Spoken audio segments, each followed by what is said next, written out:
Consumers in the UK saw another major blow to their purchasing power last month due to the higher cost of food and energy. Inflation in the world's fifth largest economy surged to 9% in April. That's the most since records began in 1989.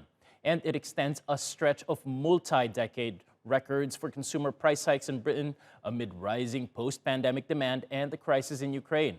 More expensive goods are having a real effect on households.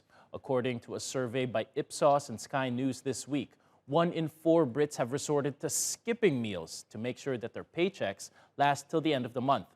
This all increases pressure on the Bank of England to keep inflation under control by raising interest rates even at the risk of slowing down economic growth.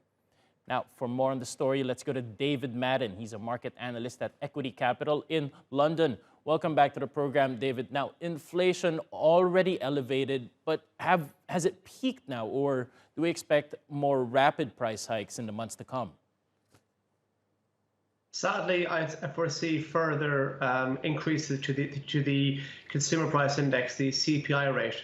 What's often what can be a bit of a front runner for consumer price index is producer price index. It's essentially the measure of the change in the rate of costs at the factory level, and the producer price index output cost this morning was also released, and the PPI output cost was 14%, up from the previous report of 11.9%. So it's quite clear there's a significant increase at the output prices at factories. And let's face it, if the cost of doing business at the factory level is continuing to rise at a substantial rate, it's a fair assumption that those costs are then, those increases are then going to be passed on to the consumer, which will then trickle down into into consumer price index CPI in the months ahead. So for the top, as a kind of eye-watering an increase as it was on the consumer price index from 7% to 9%, with the way things are looking at factory levels, I don't think we've seen, sadly, I don't think we've seen the high point for CPI just yet. So what are policymakers doing now to provide some relief for consumers? What steps are they considering? Well, the UK Central Bank has already hiked interest rates 4 times in the past 5 months. Now, and as you just covered, CPI has now hit its highest level in 40 years, and it'll take some time for those interest rate hikes to actually trickle out of the economy and actually really kind of feed it through to everyday life. So I wouldn't be surprised if we do see further rate hikes from the Bank of England in the near term.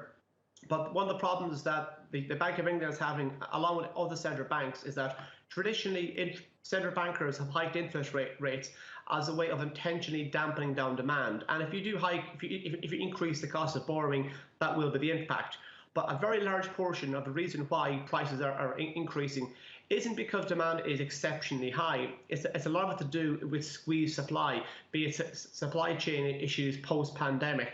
We also have the issue of the war in Ukraine.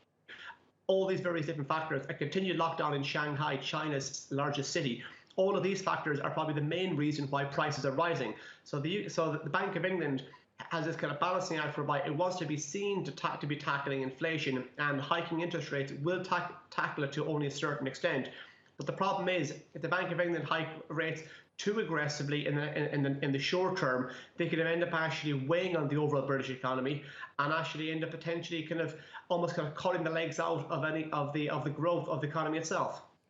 All right, David Madden for Equiti Capital in London. Thank you for the analysis.